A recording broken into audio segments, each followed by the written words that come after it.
Okay, continuing with our functions, some more examples.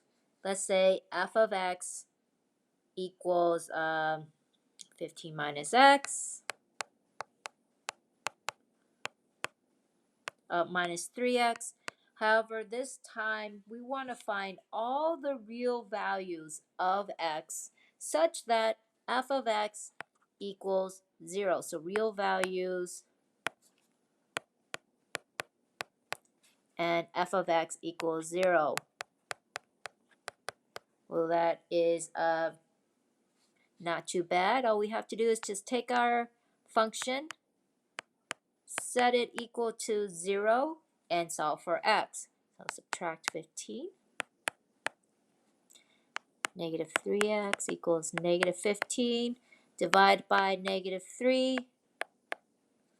And you got x must equal 5. Try another example here.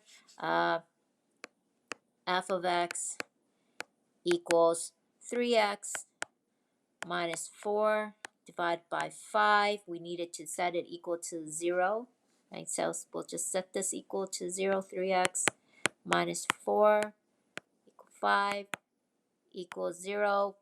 What we can do first, I don't like denominators. Let's multiply both sides by 5. That gets rid of our denominator. So times by 5, times by 5. So that gets rid of our denominator here. And anything multiplied by 0 equals 0.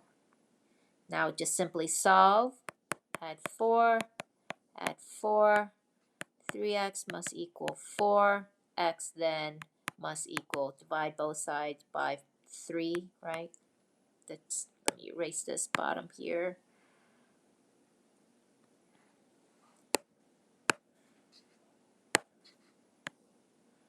Divide by 3, so x then must equal 4/3. And that is our answer.